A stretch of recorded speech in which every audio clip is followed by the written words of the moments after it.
This autistic boy is a true mathematical genius.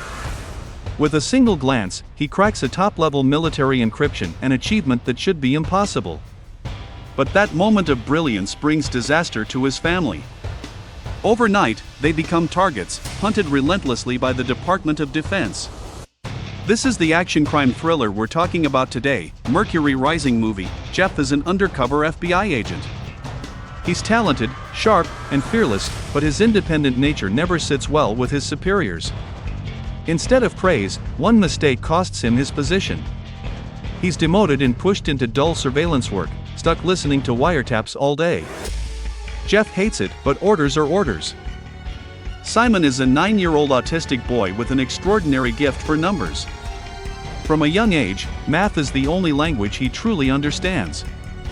One day, while flipping through a magazine filled with random strings of numbers, Simon unknowingly deciphers a classified U.S. military encryption known as the Crystal Project. Curious and innocent, he even calls the number linked to it, never realizing that this simple action will bring catastrophe to his home. The moment technicians Leo and John discover the breach, they panic. To test the system's security, they had secretly published encrypted data in a magazine. They never imagined a child could solve it. Terrified, they immediately report it to their commander. Kudrow. Enraged, Kudrow explodes. This system is worth $2 billion and protects the identities of countless agents. If word gets out that it's been cracked, his career and his life are finished. To eliminate all risk, he orders Simon's call records erased and sends assassins to silence the boy. That same day, a man claiming to be a police officer knocks on Simon's door. He lies, saying the school bus driver is under investigation and needs to question Simon. Trusting him, Simon's father opens the door. Within minutes, both parents are brutally murdered. With his final strength, the father manages to call the police. As sirens approach, the killer flees after staging the scene to look like a suicide. Meanwhile, Jeff is suddenly reassigned to a missing child case. At the crime scene, something immediately feels wrong. The weapon used costs $1,500, far beyond what this family could afford. Upstairs, Jeff hears noise coming from a closet. When he finds Simon, the terrified boy fights back violently. With no other choice, Jeff restrains him and sends him to the hospital. Doctors explain that Simon is autistic and that witnessing his parents' murder has severely worsened his condition. Watching the boy alone in a hospital bed, Jeff feels a deep sense of guilt and responsibility. He decides he won't abandon this child. On a stormy night, Kudrow summons Leo and John and slams a newspaper onto the table. The headline announces that Simon survived. Furious, Kudrow declares that the Mercury plan, protecting thousands of agents, is now compromised. Whoever stands in the way will pay. Jeff sees the news and is reminded of a past case where a child died because of his mistake. Haunted, he rushes to the hospital only to find the guards gone and Simon missing. Nurses claim the police transferred him. Jeff instantly realizes it's a lie. Racing to pediatrics, he finds only Simon's backpack. A doctor appears, claiming Simon was taken to the 7th floor. Jeff searches, but finds nothing. Too late, he realizes he's been tricked. Sprinting back, he finally finds Simon hiding in another room, shaking and screaming in terror. A killer disguised as a doctor closes in. Jeff grabs Simon and runs. In the elevator, surrounded by staff, neither man makes a move. The moment the doors open, Jeff bolts. He fires a warning shot, hijacks an ambulance, and escapes. The assassin gives chase. Jeff barely manages to lose him, but the ambulance crashes into a wall and dies. They run through a fence and leap onto a passing light rail train, escaping death by seconds. Even there, the killer follows. Jeff strikes first, beating him brutally and throwing him from the moving train. Now wanted by the police, Jeff hides with his friend Tommy. But the truth is terrifying: no body, no blood, no evidence. Whoever is behind this has terrifying power. Tommy urges Jeff to walk away. But Jeff refuses. That night, exhausted, Jeff falls asleep in the car, only to wake up and find Simon gone. Panic hits. With the entire city hunting them, one mistake means death. Jeff searches desperately. Until he finally spots the small figure ahead. Simon cries, begging to go home, and deep down, Jeff wants the same. Trying to find more clues, Jeff pushes open the door to Simon's house. As usual, Simon walks in and softly says, "Mommy, I'm home." On the table, a familiar puzzle catches his eye again. Out of curiosity, Simon studies it, and once more, he dials that same mysterious phone number. On the other end, Leo and John freeze in fear. They quickly answer the call. Simon keeps repeating one word into the phone: stranger. Stranger. Jeff instantly senses something is wrong. He grabs the phone and identifies himself as FBI, saying it wouldn't be hard to trace the number. But the man calmly replies, "This number? You'll never find it." He warns Jeff not to call again and says he'll create an email account instead. The address will be Einstein.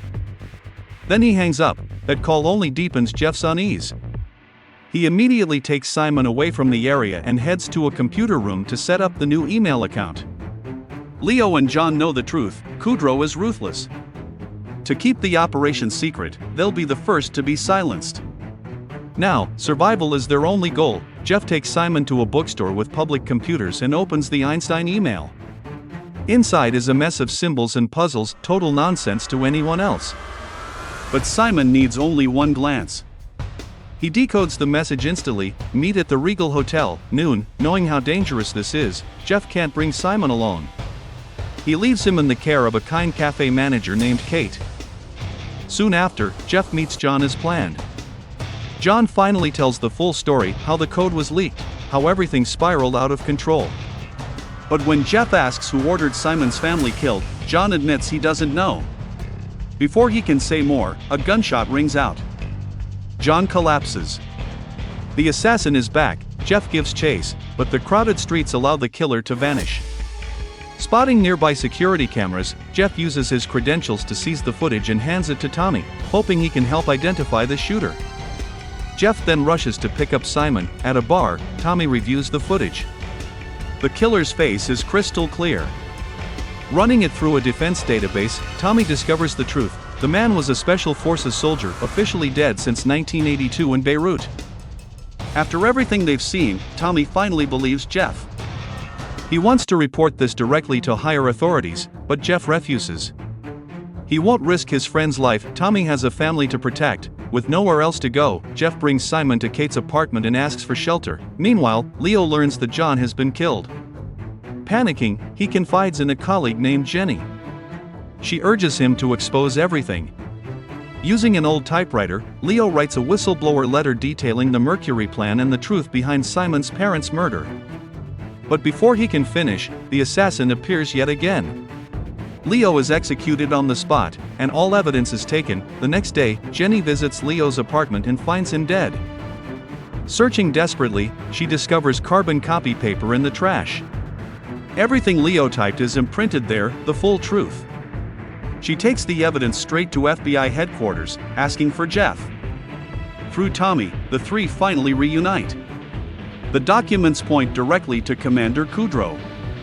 The truth is finally coming into the light. To protect Simon, Jeff orders Tommy to forge documents and activate witness protection. Only then will the boy be safe.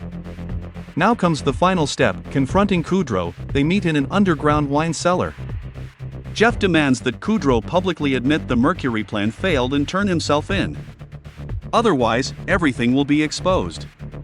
Kudrow doesn't flinch. To him, national security outweighs human lives. Sacrifices are justified. Enraged, Jeff knocks him to the ground and gives him a deadline: 1.5 days to pull his agents and surrender. Witness protection is scheduled. The transfer will happen tomorrow night at 8:15 at the Jax building, followed by an airport handoff. But their calls are being monitored. Kudrow moves first. He reports Tommy's forged documents to the FBI director and forces the case into NSA control. Furious, Tommy hands over all evidence. Only then does the director learn the full truth. At the appointed time, Kate brings Simon to the Jax building. Waiting for them is Kudrow, posing as a federal marshal. Unaware, Kate helps Simon board. Suddenly, the director gives the order. Tommy and police swarm in. The assassin opens fire with an automatic weapon, and chaos erupts. In the confusion, Kudrow grabs Simon and runs for a helicopter, only to find Jeff waiting inside. On the rooftop, the two fight brutally. Desperate, Kudrow tries to throw Simon off the building. Jeff fires just in time. Kudrow is shot and falls to his death. The assassin is killed in the shootout. Days later, Jeff visits Simon with a book of puzzles. Simon looks at him, thinking quietly. Then stands up and hugs him tightly. Mercury Rising movie, released in 1998, is a classic Bruce Willis film. It doesn't rely on massive explosions, but on emotion, tension, and humanity. Beneath the steel exterior lies a soft heart, and that quiet strength is what stays with you long after the film ends. Thanks for your watching. Leave your comments below and don't forget to subscribe for more videos like this, turn on the notification, and leave a like to help the channel out. See you next time.